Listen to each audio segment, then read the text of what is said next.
The massive Baekdu starships appeared suddenly in Earth's skies one ordinary Tuesday morning. For hours they hovered silently over major cities, dark shadows blocking the sun, their hulls gleaming with strange metal that seemed to absorb light. People stood in streets filming with phones, wondering if this was first contact or the end of everything. At exactly noon worldwide, every screen on Earth flickered to life with the same image: a tall, gray-skinned being with 4 eyes and a mouth that didn't move in sync with the words. This was Commander Tay of the Baekdu fleet, people of Earth. He announced in perfectly translated speech, "Your planet now belongs to the Baekdu Collective. We have claimed 300 worlds before yours. Resistance is futile and unnecessary. Accept our authority, and your lives can continue with minimal disruption." World leaders scrambled to respond. The UN Security Council met in emergency session, while military forces worldwide went on high alert. Fighter jets that approached the alien ship simply disappeared in flashes of blue light. Missile launches from several nations evaporated mid-flight. In Seoul, President Han addressed her frightened nation. "We face an unknown threat, but humanity has overcome countless challenges before. Stay calm. Follow evacuation orders. We will not surrender our home without standing together." The Baekdu response was swift and terrible. A beam of energy from their mothership carved a 20-mile trench through uninhabited mountains, a warning shot that vaporized rock into glass. Commander Tay's face returned to screens worldwide. This demonstration was merciful. "We require your planet's resources, not your extinction. You have 7 days to organize orderly surrenders of all nations. Baekdu administrators will arrive to oversee resource extraction. Compliance means survival." The first ground forces landed near resource-rich areas: mining operations in Australia, oil fields in the Middle East, rare earth mineral deposits in Africa. The aliens moved with ruthless efficiency, their armor impervious to conventional weapons. Their foot soldiers stood nearly 8 feet tall, with reflexes faster than any human. Dr. Lee from South Korea's Defense Ministry examined captured footage of the invaders. "They move like apex predators," she told the Emergency Council. "Their species must have evolved as hunters. They expect us to behave like prey, to run or submit." In Washington, D.C., Pentagon officials watched helplessly as their most advanced weapons failed against Baekdu shields. "They're too far ahead technologically," General Wu admitted grimly. "Conventional warfare is suicide." Small resistance efforts emerged but were quickly crushed. In Brazil, army units that attacked a Baekdu landing site were disabled by sonic weapons that left soldiers vomiting and disoriented. In Russia, special forces teams disappeared completely during night operations against alien outposts. The Baekdu established processing centers in strategic locations, enormous facilities that began extracting minerals and water at unprecedented rates. Their efficiency was terrifying. Machines that could strip mine areas in days that would take humans years to process. Commander Tay appeared pleased in his broadcasts. "Your species shows appropriate wisdom in limiting futile resistance," he announced on day 5. "Baekdu dominance is inevitable. Your compliance ensures your survival." What the commander didn't know was that human scientists were already noticing patterns in Baekdu technology. Dr. Kim, working in a hidden facility beneath the Alps, had recovered fragments from a damaged alien scout ship. Under her microscope, the neural interfaces showed unexpected vulnerabilities. "Their systems are advanced," she whispered to her team, "but they rely on specific quantum signatures we've actually studied before. They never imagined we'd recognize these patterns." Meanwhile, satellites tracked the invaders' movements, revealing predictable patrol routes and communication habits. The aliens operated with supreme confidence, never considering that their every move was being watched and analyzed. In hidden bunkers worldwide, military leaders who had once pointed weapons at each other now shared intelligence on the common enemy. Chinese submarine commanders coordinated with American carrier groups. European special forces trained alongside Middle Eastern units. 6 days after the invasion began, as the Baekdu prepared to establish permanent governance, Commander Tay received troubling reports. Human resistance wasn't diminishing as expected. It was evolving. Small, strategic strikes began targeting vulnerable supply lines. Communications outposts reported unusual interference patterns. Most concerning was the psychological assessment from Becdu scientists. These humans adapt faster than any species we've encountered, the report stated. They learn from each failure instead of becoming demoralized. Their historical development shows countless examples of overcoming superior forces through innovation and sacrifice. As the seventh day dawned, Commander Tay looked down at Earth from his command ship, suddenly less certain of his mission's success. Something about these humans troubled him. Their quiet determination, their unpredictable tactics, their refusal to accept defeat, even when logic dictated surrender. What he couldn't know was that Dr. Kim had just successfully tested her quantum disruption device, or that Captain Park's team had already infiltrated and copied the communication codes from a Becdu outpost.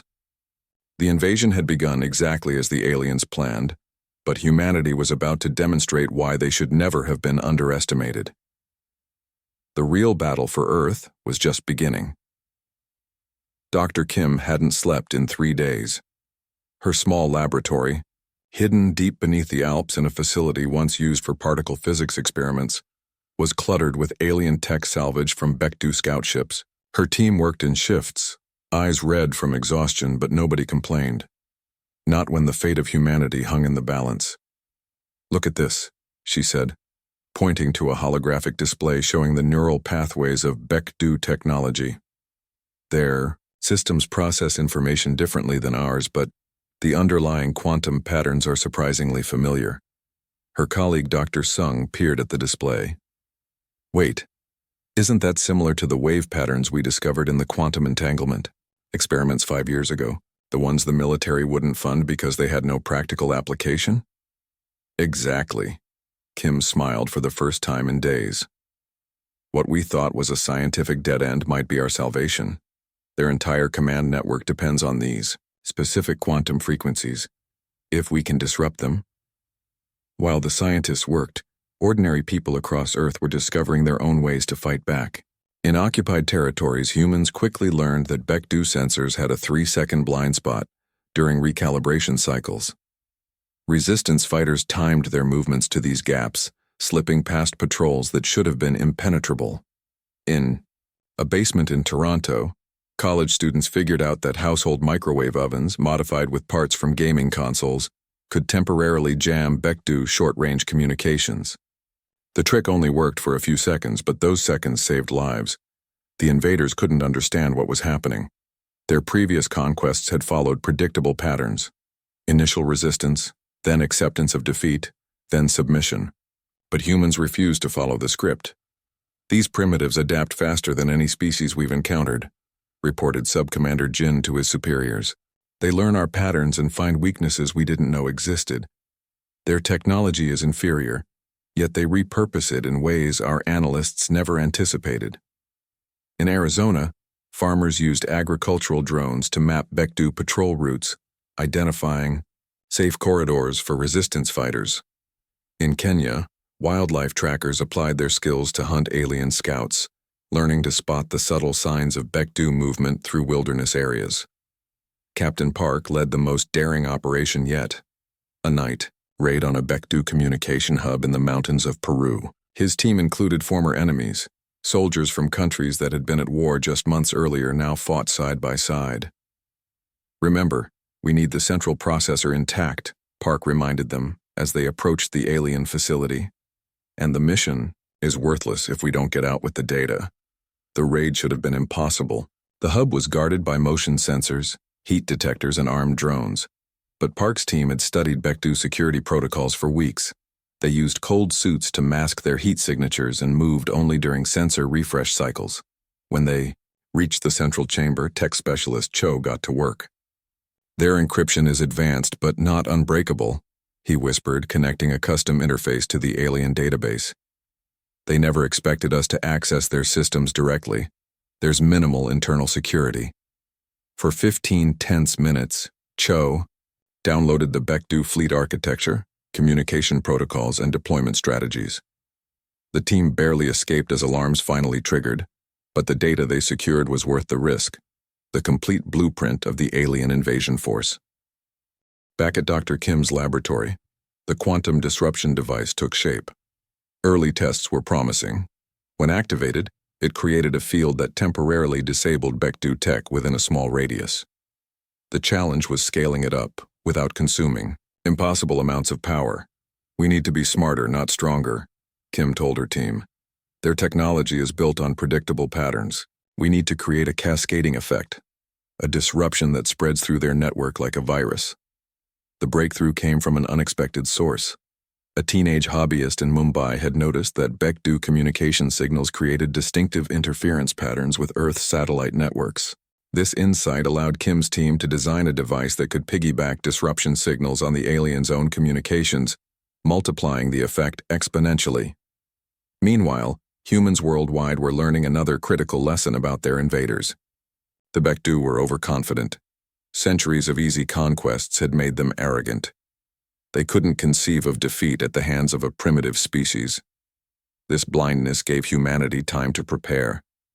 Underground factories retooled to produce weapons based on reverse-engineered alien technology. Former military enemies shared intelligence and resources.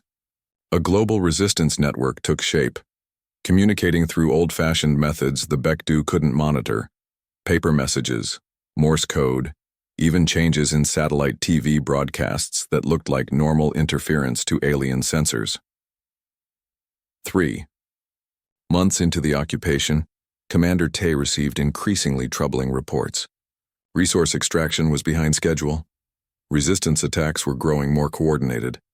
Most concerning, several Baekdu outposts had experienced unexplained system failures. "Increase security protocols," he ordered. "Add redundant systems to all critical infrastructure. These humans are more resourceful than expected." But the commander's concerns came too late. Dr. Kim's team had successfully tested their quantum disruptor at larger scales. Captain Park's stolen data had revealed critical weaknesses in Baekdu fleet positions. Most importantly, humanity had found its greatest strength: the ability to unite and adapt in the face of overwhelming odds. In hidden bases around the world, people prepared for a coordinated counterattack.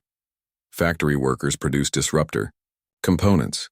Former soldiers trained civilians in resistance tactics. Scientists refined weapons based on alien technology. "They think they know us," Dr. Kim told her team as they prepared multiple quantum disruptors for deployment. "They studied our history, our technology, our military capabilities. But they missed the most important thing about humans: we never, ever accept defeat when our home is threatened." The stage was set for humanity's most desperate gamble. In 3 days, resistance cells worldwide would launch a synchronized attack against Baekdu installations. The aliens had superior technology and overwhelming firepower, but humanity had something the Baekdu couldn't understand: the absolute refusal to surrender and the ingenuity born from fighting against impossible odds. The old subway tunnel beneath Prague hadn't seen passengers in decades, but tonight it bustled with activity. Representatives from 12 resistance cells across Europe gathered in the flickering light of salvaged LED lamps. Maps covered the walls, marked with Baekdu installations, patrol routes, and safe zones. This meeting was happening simultaneously in hidden locations on every continent, the beginning of a truly global resistance. 3 months ago, we were strangers, said Hanna, a former history professor who now led the Eastern European resistance. Now we're the best hope humanity has. She unfolded a package wrapped in waterproof fabric, revealing a device the size of a toaster, one of Dr. Kim's quantum disruptors. Each region gets 3 of these. They're not weapons in the traditional sense. They don't explode or kill. They do something better. They blind the Baekdu. When activated, their communications, sensors, and defense systems go down for approximately 8 minutes. Around the world, similar briefings took place in abandoned mines, forest clearings, underwater, research stations, and desert caves. The resistance had grown more sophisticated with each passing week, developing a network that the Baekdu couldn't track or predict. The aliens had expected disorganized violence. Instead, they faced strategic coordination. They expected fear. Instead, they encountered determination. They expected eventual submission. Instead, they witnessed human resilience at its finest. In occupied territory, civilians played crucial roles. Farmers who appeared to cooperate with Baekdu food requisition programs secretly counted transport ships and mapped supply lines. Office workers forced to translate human languages for alien administrators introduced subtle errors that caused confusion in Baekdu operations. Children collected discarded alien technology that adults couldn't approach without triggering security protocols. Former enemies worked side by side. In one remarkable operation, North and South Korean special forces conducted joint raids on Baekdu outposts along the 38th parallel. Indian and Pakistani pilots flew coordinated missions to map alien defensive positions. Israeli and Palestinian resistance cells shared resources and intelligence, fighting together for Earth rather than against each other. Commander Tay noticed the concerning patterns. Their resistance should be fragmenting, not consolidating, he told his war council. Previous subject species became less organized over time as they accepted our dominance. These humans are doing the opposite. The commander ordered deeper study of human psychology and physiology. Baekdu scientists captured live specimens for analysis, not realizing that several prisoners were actually resistance plants who fed false information to alien researchers. The truth, however, couldn't be hidden forever. The senior Baekdu biologist made a discovery that sent shockwaves through their command structure. Their neurological systems show unusual plasticity, she reported. Their brains form new connections at rates we've never observed in sentient species. Their historical development shows extraordinary adaptation to challenges. They've survived planetary disasters, pandemics, and war technology that should have exterminated them. They don't just overcome obstacles, they become stronger because of them. The resistance network grew more sophisticated each week. Old technologies found new purposes. Ham radio operators established communications that Baekdu couldn't detect. People developed a coded language using references to Earth culture the aliens couldn't possibly understand. Dr. Kim's quantum disruptor technology had been manufactured in small, hidden facilities worldwide. The design was brilliantly simple. Each component could be made using commonplace materials, allowing production to continue even in heavily occupied regions. The key isn't just disrupting their technology, Dr. Kim explained during a secure video conference with global resistance leaders. It's creating a cascading effect. When one Baekdu system goes down, it triggers failures in connected systems. Their technology is too integrated, too dependent on flawless operation. They never designed it to fail gracefully because they never expected serious resistance. Resistance strikes grew bolder. A team in Brazil disabled a Baekdu mining operation by triggering a controlled landslide that buried key equipment. Australian fighters used modified farming drones to deliver disruptors to otherwise inaccessible alien outposts. A submarine crew managed to attach monitoring devices to underwater Baekdu communication cables, giving the resistance insight into alien fleet movements. In his command ship orbiting Earth, Commander Tay received increasingly alarming reports.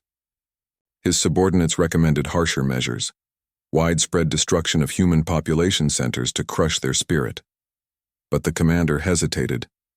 That strategy failed on previous worlds, he reminded them.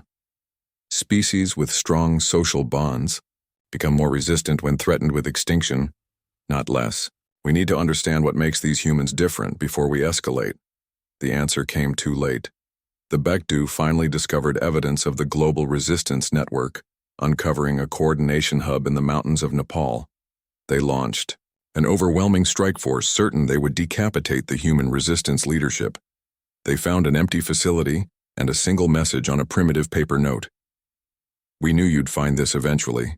Thanks for confirming our suspicions about your tracking methods. It was a trap.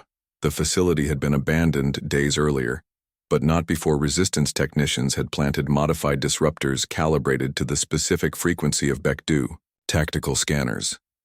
When the alien forces swept the facility, the devices activated, creating a feedback loop that burned out the neural implants of every Baekdu soldier in the strike team. For the first time, the invaders experienced what humans had lived with for months: genuine fear.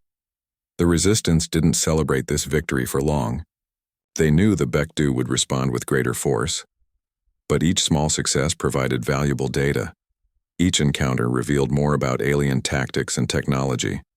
The humans were learning, adapting, evolving their strategies in ways the Baekdu protocol-bound military couldn't match. 6 months after the invasion began, humanity was ready for the next phase. Dr. Kim's team had created a master disruptor capable of triggering simultaneous failures across the entire Baekdu network. Captain Park's intelligence team had identified the perfect moment to strike during the aliens' synchronization cycle, when all their systems briefly connected to update crucial data. "They still think they're hunting us," Hana told her resistance cell as they prepared for the coordinated global attack. "They don't understand that we've been studying them more effectively than they've been studying us. They see our planet as just another conquest. We're fighting for our home." Around the world, resistance fighters moved into position. The counteroffensive was about to begin, and humanity would finally show the Baekdu why Earth should never have been considered an easy target. 6 months of alien occupation had changed Earth forever. Cities lay partially ruined. Forests had been clear-cut for resources, and millions had died in the initial assault. But something the Baekdu hadn't counted on was happening. Humanity wasn't breaking. Instead, it was hardening, unifying, preparing. The morning of the counteroffensive began like any other under occupation. Baekdu patrols moved through city streets. Harvester ships collected water from oceans. Mining operations extracted minerals from the earth. The aliens had fallen into predictable patterns, convinced that human resistance was scattered and ineffective. They couldn't have been more wrong. At exactly 0900 GMT, resistance cells worldwide activated their quantum disruptors simultaneously. The effect was immediate and devastating. Across the planet, Baekdu communication systems failed. Their neural interfaces, the technology that linked individual soldiers to the Hive command, went dark. Patrol ships lost navigation and hovered, uncertainly. For the first time since the invasion, the aliens were blind. In Seoul, Baekdu guards outside a processing facility suddenly clutched their heads in pain as their neural implants overloaded. Resistance fighters who had posed as collaborative workers for months revealed hidden weapons and took control of the building in minutes. Similar scenes played out in occupied zones worldwide: Moscow, Lagos, Buenos Aires, Sydney. "Remember, we have 8 minutes before their backup systems engage," Jin told his strike team as they secured a communications hub in Bangkok. "Download everything, then plant the virus." The virus was Captain Park's masterstroke, a piece of code hidden within the Baekdu's own update protocols. When their systems rebooted after the disruption, the virus would piggyback into their network, creating a permanent backdoor into alien communications. High above Earth, in the massive Baekdu command ship, chaos erupted. Commander Tae watched, helplessly, as status screens showed red failure indicators spreading across their global network. "What's happening?" he demanded. "Restore communications immediately." "Systems are attempting to reboot, Commander," his second-in-command reported. "But we're detecting simultaneous attacks on all major installations. This is a coordinated global assault." "Impossible," Tae hissed. "Their technology can't affect our systems at this scale." But the evidence was undeniable. Somehow, these supposedly primitive humans had turned the Baekdu's technological advantage against them. On the ground, the second phase of the counteroffensive began. For months, engineers had been secretly modifying captured Baekdu weapons, adapting them for human use. Now these weapons were deployed against their creators. Resistance fighters wearing armor cobbled together from alien materials stormed Baekdu strongholds. The invaders, cut off from Central Command and facing weapons designed to penetrate their defenses, fell back in disarray. In the Andes Mountains, Baekdu mining operations came under attack from squadrons of retrofitted crop-dusting planes. The aircraft were primitive by alien standards, but they carried disruption bombs that disabled force fields around the mining facilities. Ground teams swarmed in, capturing vital resources and alien technology. "They're fighting differently than we expected," a Baekdu tactical officer reported as footage reached the command ship. Our simulations predicted they would target our personnel, but they're focusing on technology and resources instead. They're fighting strategically, not emotionally. This observation came too late. The humans weren't just fighting back. They were executing a carefully planned strategy developed over months of studying Bechdel weaknesses. One of those weaknesses was now becoming catastrophically apparent. The aliens relied heavily on automated systems and centralized command. Individual soldiers hadn't been trained to think independently because they'd never needed to. When cut off from the hive mind, many froze or followed outdated protocols, making them predictable. Humans, by contrast, excelled at improvisation. When resistance teams encountered unexpected obstacles, they adapted on the fly. When communications were cut, local leaders made decisions without waiting for orders. This flexibility proved decisive in engagement after engagement. By midday, the resistance had captured key installations on every continent. Dr. Kim's team initiated the third phase, activating the virus that Captain Park's operatives had planted in the Bechdel network. "It's working," Dr. Kim announced as she monitored signals from her command center deep beneath the Alps. "The virus is spreading through their orbital fleet. Every ship that synchronizes with the main network is being infected." Commander Tay and his officers watched in horror as their ships began behaving erratically. Weapon systems powered down unexpectedly. Navigation controls locked onto incorrect coordinates. Most critically, their advanced defensive shields began cycling randomly, leaving ships temporarily vulnerable. "We're reading multiple launches from Earth," a sensor officer reported, panic in his voice. "Projectiles rising from former human military bases. These weren't traditional missiles. They were delivery vehicles containing specially designed quantum disruptors, larger and more powerful than anything used before. When they detonated near Bechdel ships, the disruptors created fields that completely neutralized alien technology while leaving human systems unaffected. Target their flagship," ordered Admiral Young from the Underwater Resistance Headquarters in the Pacific. Once a naval officer before the invasion, she now commanded Earth's makeshift space defense force. "If we capture Commander Tay, we can force a ceasefire." The humans had another surprise waiting.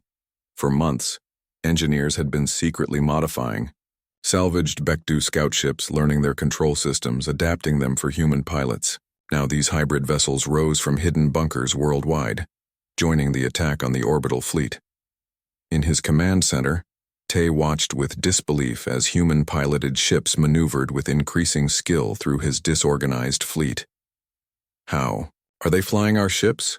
The neural interfaces should reject non-Bechdel pilots." The answer was both simple and ingenious. Human pilots weren't trying to use the interfaces as designed. They had rewired them completely, replacing alien control systems with modified flight controls based on human aircraft. What had taken the Bechdel centuries to develop, human engineers had effectively reverse-engineered in months. By evening, the unthinkable had happened. The mighty Bechdel invasion force was in retreat. Their ground troops, cut off from command and facing weapons designed specifically to counter their advantages, abandoned positions across Earth. Their orbital fleet, crippled by the virus and under constant attack from captured ships, withdrew to defensive positions. Commander Tay faced the most difficult decision of his 800-year military career. The Eternal Dominion, his mighty flagship, had been boarded by human forces, led by Captain Park himself. His crew fought desperately, but the humans seemed to anticipate their every move. "Commander," Park called through the ship's communication system, "your forces on Earth are defeated. Your fleet is compromised. For the first time in Bechdel history, you face total defeat. But we're not like you. We don't destroy those we've beaten. We're offering terms." As night fell over a changed Earth, humanity collectively held its breath. The counteroffensive had succeeded beyond anyone's expectations. But the greatest challenge lay ahead, convincing a species that had never known defeat to accept a new reality. Commander Tay had never experienced defeat. In 8 centuries of military service, he had overseen the conquest of dozens of worlds, each campaign following the same predictable pattern: overwhelming force, swift dominance, resource extraction, and eventual integration into the Baekdu Empire. Now he stood in his own command chamber, surrounded by human soldiers wearing armor cobbled together from Baekdu technology, facing the unthinkable. The human delegation entered without ceremony. They weren't the cowering, desperate creatures Tay had expected. They walked with quiet confidence, led by Dr. Kim and Captain Park, the scientist and soldier whose combined strategies had brought down an interstellar empire. "We could destroy your remaining forces," Park said without preamble. "Your neural network is compromised. Your ships are disabled or captured. Your ground troops are cut off and surrounded." Tay's 4 eyes narrowed. "Then why request this meeting? Why not simply eliminate us as we would have eliminated you?" Dr. Kim stepped forward. "Because that's the difference between us, Commander. We don't seek dominance. We seek survival and cooperation." She activated a holographic display showing the Baekdu Empire's defensive systems across dozens of star systems. Tay's breath caught. The display revealed vulnerabilities his own strategists hadn't identified, weaknesses that could be exploited by any enemy with the right knowledge. "How did you access this information?" he demanded. "The virus we planted in your network gave us complete access to your strategic database," Kim explained. "We know the location of every Baekdu world, every defensive installation, every resource depot. We could share this information with other species you've subjugated." Tay's posture stiffened. The implications were clear. If knowledge of these vulnerabilities spread throughout the conquered worlds, the entire Baekdu Empire could collapse in months. "What are your terms?" he asked, his voice barely audible. Park unfolded a simple paper document, a gesture deliberately chosen to contrast with Baekdu technology. First, immediate withdrawal of all occupation forces from Earth. Second, recognition of humanity as equals, not subjects. Third, technological exchange, fair trade, not theft. Fourth, and most importantly, you will help us contact other species you've conquered. The commander's facial tentacles writhed in agitation. The High Council would never accept such terms. Our entire civilization is built on expansion and dominance. "Then your civilization will fall," Kim said simply. "Not just to us, but to every world you've oppressed, or..." She paused. "You can evolve as we've had to evolve countless times throughout our history." She activated another display, this one showing Baekdu ships with modified shield generators. Improvements designed by human engineers that would strengthen, not weaken, alien defenses. "We've already developed 12 major improvements to your technology," she continued. "Your ships could be 30% more efficient. Your communication systems could be secure against the very attacks we used against you. We're offering partnership, Commander, a new way forward for both our species." The negotiations lasted 3 days. Tay communicated continuously with the Baekdu High Council, who initially demanded Earth's complete destruction as punishment for resistance. But as more reports came in of human innovations, solutions to problems Baekdu scientists had struggled with for centuries, the Council's position softened. The turning point came when Dr. Kim demonstrated a modified version of the quantum disruptor technology. "This can be adapted to prevent the neutron decay affecting your homeworld's core," she explained. "The problem your scientists have been unable to solve for 2 centuries? We found a solution in 3 months." 1 week after the counteroffensive began, the announcement was broadcast worldwide. The Baekdu Empire had agreed to Earth's terms. For the first time in their 8,000-year history of conquest, they would treat another species as equals rather than subjects. The news spread quickly beyond Earth. On worlds long dominated by the Baekdu, populations watched in amazement as the mighty conquerors withdrew their forces from a small blue planet. Stories about the humans who had achieved the impossible spread through underground networks on 100 worlds. Within months, delegations from other species began arriving secretly on Earth, representatives from civilizations seeking the same freedom humans had won. They came expecting to find advanced weapons or revolutionary technology. Instead, they found something more powerful: the human capacity for adaptation, cooperation, and relentless innovation. "Your technology isn't what defeated the Baekdu," Dr. Kim explained to a delegation from the aquatic Nor civilization. It was our refusal to accept conquest as inevitable. It was enemies becoming allies against a common threat. It was finding strength in our differences rather than letting them divide us. On the former Baekdu command ship, now renamed New Horizon, and serving as Earth's first interstellar embassy, Captain Park trained pilots from a dozen species to fly the hybrid vessels humans had developed. The Baekdu fight as a hive mind, he told his diverse students. That's their weakness. They can't comprehend independence combined with coordination. Each of your worlds has its own unique strengths. Together, we're something they never anticipated. 1 year after the invasion, Earth had transformed. Cities damaged in the conflict were rebuilt with new materials developed from Baekdu technology. Clean energy systems based on alien power sources eliminated pollution and climate concerns. Most importantly, humanity had united as never before. Ancient conflicts set aside in recognition that their differences were insignificant compared to the vast diversity of the galaxy. The reformed Galactic Cooperative grew steadily.